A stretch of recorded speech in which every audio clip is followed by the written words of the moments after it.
সাংবাদিক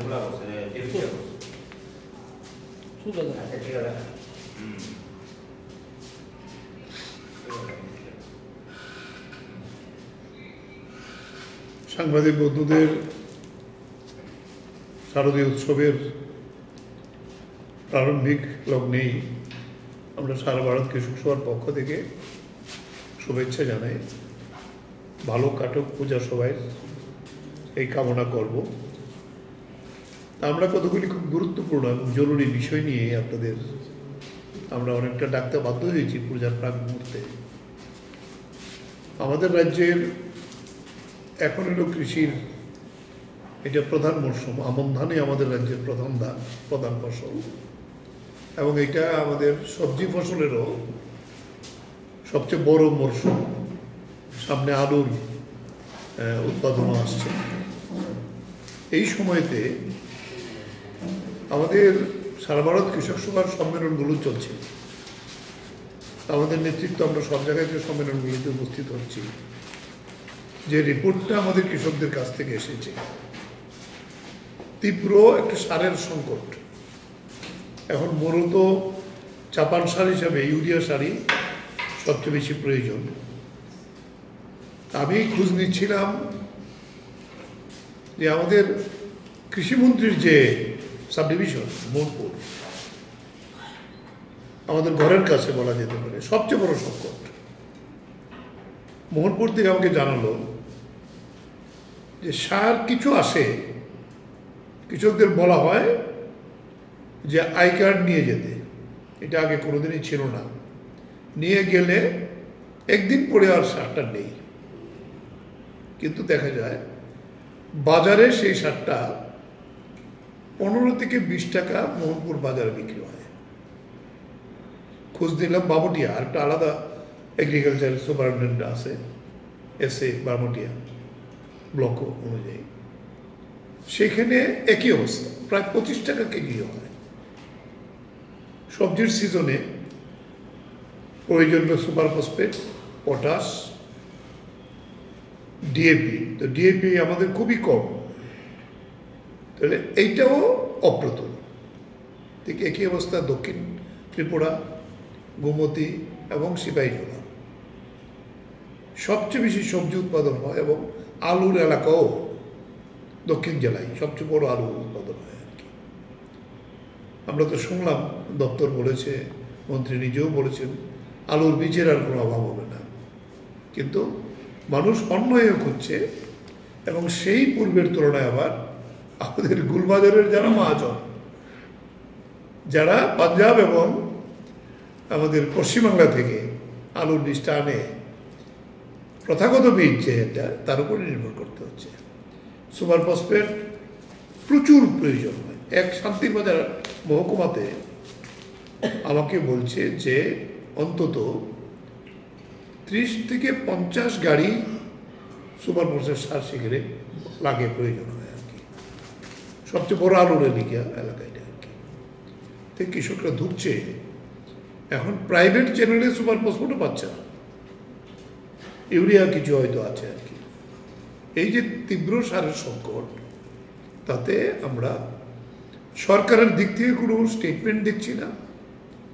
আমরা অত্যন্ত আনন্দের সঙ্গে বলব যে আমাদের রাজ্যের পত্রিকাগুলো, বিভিন্ন নিউজ চ্যানেলে এই খবরগুলো কৃষকদের কাছ থেকে নিয়ে আপনারা প্রকাশিত করছেন।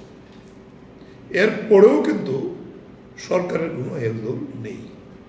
এটা একটা প্রধান বিষয়। এটার মধ্যে বিভিন্ন চ্যানেলেও এসছে যে ধান কিনেছে 2 মাস হয়ে গেছে, আগস্টে এই ধান কেনা হয়েছে।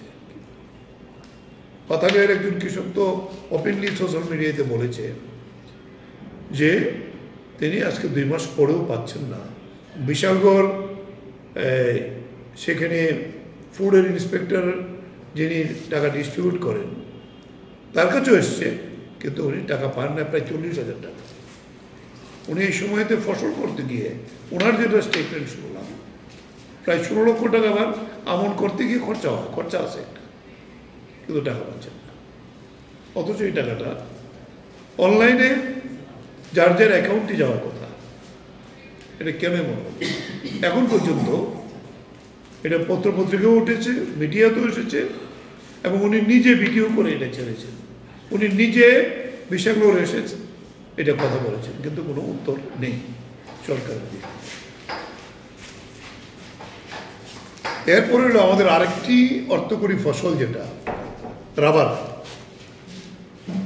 আগস্ট মাসে ত্রিপুরায় রাবারের দাম ছিল 185-86 টাকা কিলো, যদিও আন্তর্জাতিক বাজারে এটা 200 টাকার উপরে আছে, কেরালাতে আর একটু বেশি আছে। কিন্তু এই দপ করে পূজার আগে দেখা গেল এটা নেমে এসেছে 150 থেকে 160 টাকায়। আমরা কিছুদিন আগে আমাদের রাবার উৎপাদক সমিতি, কৃষক সভার সংগঠন, আমরা গিয়েছিলাম, আমাদের চিফ সেক্রেটারির সঙ্গেও মিট করেছিলাম যে এই রাবারটা রাজ্যের দেখাশোনা করবে কে? কোনো দপ্তর তার নোডাল ডিপার্টমেন্ট নেই। ফলে এই যে অসুবিধা হচ্ছে, রাবারের একটা ফিক্সড রেট সরকার করে দেওয়া হোক, যেটা কেরালা করেছে 300 টাকা হবে। এর চেয়ে নিচে দাম কমে গেলে সরকার একটা কর্পোরেট ফান্ড করেছে, সেখান থেকে চাষিদের, যারা ক্ষুদ্র এবং মাঝারি চাষি, একটা সিলিং করে দিয়েছে, তাকে সাহায্য করছে সরকার, যাতে রাবারটা সে টিকে রাখতে। কিন্তু আজকে রাজ্যে আমরা দেখেছি রাবার যে উৎপাদন করতে গিয়ে তার অ্যাসিডের কস্ট বেশি, হ্যাঙ্গারের কস্ট বেশি, সমস্ত জিনিসপত্রের দাম বেড়ে গেছে, এবং টেপার যে বাগানে হয় তার তো মজুরি বাড়তে বাধ্য। এটা তো এই ক্ষেত্রে 1 কেজি রাবার উৎপাদন করতে আমাদের যে হিসাব আমরা করেছি, আমাদের রাবার উৎপাদক সমিতি, 180 থেকে 90 টাকা পড়ে। অথচ তার নিচে যদি নামে তাহলে কৃষকরা কী হতো? এবং এটা হইল 1,80,000 উপরে আমাদের রাবার চাষি আছে উৎপাদক, তার 60 ভাগের উপরে হইল উপজাতি এলাকাতে, উপজাতি কৃষকরা।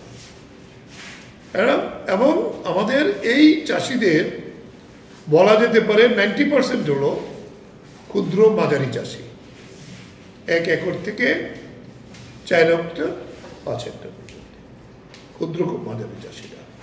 তাহলে এইটাও বসে যাবে সরকারের। আমরা রাবার বোর্ডও গেছি,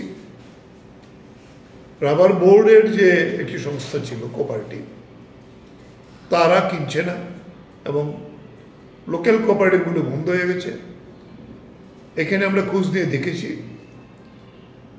লুধিয়ানা এবং কেরালা 4-5 জন বড় মালিক ত্রিপুরায় গাটি গেড়ে বসে আছে, তারা এই টোটাল বাজারটা কন্ট্রোল করে। তারা যে রেট ঠিক করবো, আমার আগরতলায় যদি, আগরতলার আশেপাশে সদরে যদি রেট হয় 160-80 টাকা, দেখা যায় এটা পাহাড়ে গেলে এটা 140 টাকার নিচে নেমে যায়। কারণ ওই ফড়িয়ারা গ্রামে গ্রামে ঘুরে আমাদের ছেলেরা কালেক্ট করে, তারা আরও কম দেয়। এখন পূজার মরশুমে আমার কৃষকরা আজকে এই রাবার চাষিরা সবচেয়ে বেশি ক্ষতিগ্রস্ত।